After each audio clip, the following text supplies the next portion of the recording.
एक बार तो ये एकादशी का जो व्रत होता है वो 3 दिन का होता है। दशमी के दिन आपने एक ही वक्त खाना खाना चाहिए, और चावल खाना वर्ज्य होता है दशमी के दिन, वो हमें नहीं खाना चाहिए।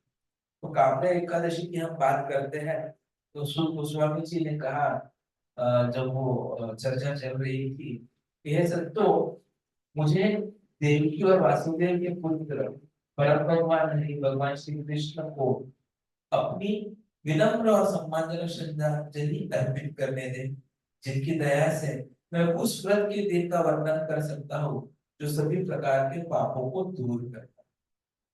श्री भगवान कृष्ण ने धर्मनिष्ठ युधिष्ठिर को पाप का नाश करने वाली 34 प्राथमिक एकादशियों की महिमा बताई थी, और उन्हीं कथाओं में से एक कथा सूत गोस्वामी जी अभी सुनाने जा रहे हैं, जिसके लिए महान विद्वान ऋषियों ने 18 पुराणों में से इन 24 कथाओं का चयन किया है।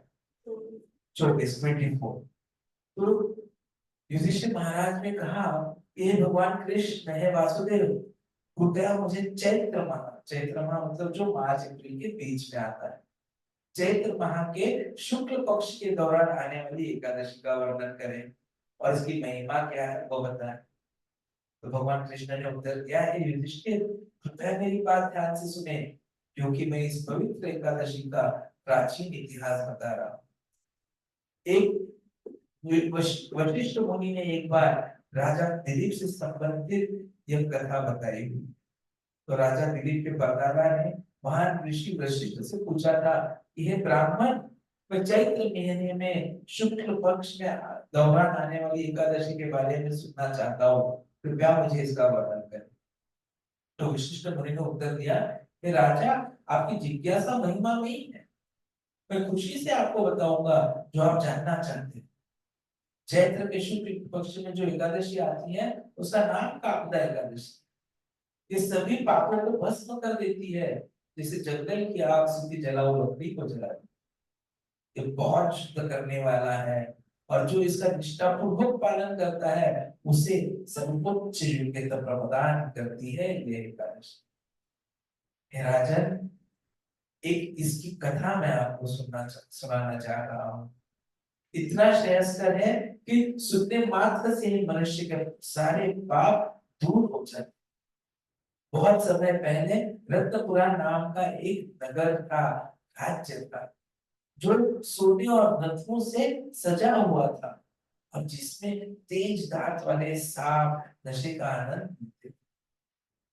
राजा पुंडरीक इन सबसे सुंदर राज्य के शासक, जिसके नागरिकों में कई गंधर्व किन्नर अप्सराएं थी।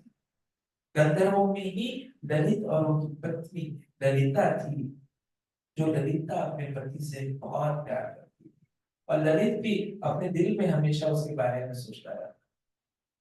एक बार राजा पुंडरीक के दरबार में कई गंधर्व नृत्य कर रहे थे, और ललित अपनी पत्नी के बिना अकेले गा रहे। गाते समय वे उसके बारे में सोचने से खुद को नहीं रोक सके, और इस व्याकुलता के कारण वे गाने का जो स्वर है उनका आगे पीछे हो गया और धुन से चूक गए। दरअसल ललित ने अपने गीत का अंत गलत तरीके से, और राजा के दरबार में उपस्थित ईर्ष्यालु में से एक ने राजा से शिकायत की कि ललित अपनी संप्रभुता के बजाय अपनी पत्नी के बारे में सोचने में लीन था। यह सुनकर राजा क्रोधित हो गया, और क्रोध में उसकी आंखें जो है लाल। वो चिल्लाया, ए मूर्ख, क्योंकि तुम अपने दरबारी कर्तव्यों का पालन करते समय अपने राजा के बारे में श्रद्धापूर्वक सोचने के बजाय कामुकता से एक महिला के बारे में सोच रहे थे, मैं तुम्हें श्राप देता हूँ कि तुम तुरंत नरभक्षी बन जाओ। राजन, ललित तुरंत एक भयानक नरभक्षी राक्षस बना, जिसके रूप से सभी भयभीत हो। उसकी भुजाएं 8 मील लंबी थी, उसका मुंह एक विशाल गुफा के समान बड़ा था, उसकी आंखें सूर्य और चंद्रमा के समान भयानक थी, उसकी नाक पृथ्वी के विशाल गड्ढों के समान थी, उसकी गर्दन एक वास्तविक पर्वत के समान थी। उसके खुले 4 मील चौड़े थे और उसका विशाल शरीर पूरे 64 मील ऊंचा था। इस प्रकार बेचारे गंधर्व गायक ललित को राजा पुंडरीक के प्रति अपने अपराध की प्रतिक्रिया अपने पति का भयानक नरभक्षी के रूप पीड़ित देखकर ललिता दुख से अभिभूत हुई। उसने सोचा, अब जब मेरा प्रिय पति राजा के शाप का फल भोग रहा है तो मेरा भाग्य क्या हो, मुझे क्या करना चाहिए, मैं कहाँ जाऊं। इस प्रकार ललिता दिन रात शोक करती है। गंधर्व पत्नी के रूप में जीवन का आनंद लेने के बजाय उसे अपने राक्षस पति के साथ घने जंगल में हर जगह भटकना पड़ा, जो पूरी तरह से राजा के श्राप के प्रभाव में आ गया और पूरी तरह से भयानक पापी गतिविधियों में लगा हुआ और निषिद्ध क्षेत्र में आराम से घूमता रहा। एक समय सुंदर गंधर्व रूप में जो एक इंसान गंधर्व था, वह आदमखोर के भयानक व्यवहार में अपने प्रिय पति को उसकी भयानक स्थिति में इतना कष्ट देखते हुए अत्यंत व्याकुल होकर ललिता उसके पीछे पीछे हो गई। लेकिन सौभाग्य से एक दिन ललिता की मुलाकात श्रृंगी ऋषि से हुई। श्रृंगी ऋषि जो विंध्याचल पर्वत के शिखर पर गए, उनके पास जाकर उसने उन्हें तुरंत आदरपूर्वक प्रणाम किया। ऋषि के सामने झुकते हुए देखा तो ऋषि ने उन्हें पूछा, परम सुंदरी तुम कौन हो, तुम किसकी पुत्री हो और यहाँ क्यों आई, कृपया मुझे सब कुछ सच बताए। तो ललिता ने उत्तर दिया, ये महापुरुष, मैं महान गंधर्व विरंधवा की पुत्री हूँ और मेरा नाम ललिता है। मैं अपने प्रिय पति जिसे राजा पुंडरीक ने नरभक्षी राक्षस बनने का श्राप दिया है के साथ जंगलों और मैदानों में घूमती रहती हूँ। ये ब्राह्मण, मैं उसके उग्र रूप और भयंकर कार्यों को देखकर अत्यंत दुखी हूँ। हे गुरु, कृपया मुझे बताइए कि मैं अपने पति के लिए प्रायश्चित का कुछ कार्य कैसे कर सकती हूँ। हे ब्राह्मण शेठ, मैं उसे इस राक्षस योनि से मुक्त करने के लिए कौन सा पवित्र कार्य कर सकती हूँ। तो ऋषि ने उत्तर दिया, स्वर्गीय युवती, कामना नामक एक एकादशी है जो चैत्र महीने के शुक्ल पक्ष में आती है, जो जल्दी आने वाला है। जो कोई भी इस दिन का व्रत करता है उसकी सभी मनोकामनाएं पूरी होती है। यदि तुम इस एकादशी का व्रत विधि विधान से करोगी और इस प्रकार अर्जित पुण्य को अपने पति को दोगी तो वो उसी क्षण शाप से मुक्त हो जाए। ऋषि की ये वचन सुनकर ललिता बहुत प्रसन्न। ललिता ने ऋषि शुक्ल के निर्देशानुसार कामदा एकादशी का व्रत निष्ठा पूर्वक किया और द्वादशी को वो उनके और भगवान वासुदेव के सामने प्रकट हुई और कहा, मैंने निष्ठा पूर्वक कामदा एकादशी का व्रत किया है।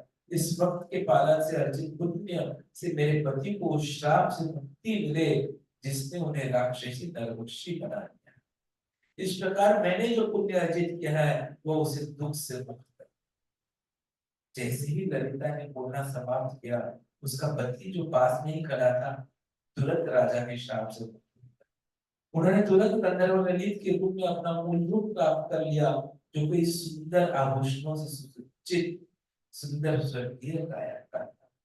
अब वो अपनी ललिता के साथ पहले से भी अधिक ऐश्वर्य का आनंद ले सकते।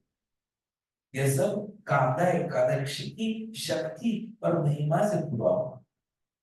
अंत में गंधर्व दंपति एक दिव्य विमान में स्वर्ग सवार हुए और स्वर्ग की ओर प्रस्थान किया। भगवान श्री कृष्ण ने कहा, हे युधिष्ठिर, राजाओं में श्रेष्ठ जो कोई भी इस अद्भुत कथा को सुनता है उसे निश्चित रूप से अपनी सर्वोत्तम क्षमता के अनुसार पवित्र कामदा एकादशी का व्रत करना चाहिए। ऐसा महान पुण्य वफादार भक्त को मिलता है। इसलिए मैंने समस्त मानवता के हित के लिए इसकी महिमा का वर्णन आपसे किया है। कामदा एकादशी से बढ़कर कोई एकादशी नहीं। ये ब्राह्मण की हत्या के पाप को भी मिटा सकती है और ये राक्षसी शापों को भी नष्ट कर देती है और चेतना को शुद्ध कर देती है। तीनों लोकों में, जंगम और अचल जीवों में इससे अच्छा कोई दिन नहीं है। और इसीलिए कामदा एकादशी जो है वो महत बहुत महत्वपूर्ण है, जिसका व्रत हम सबको करते रहना चाहिए। हरे कृष्ण।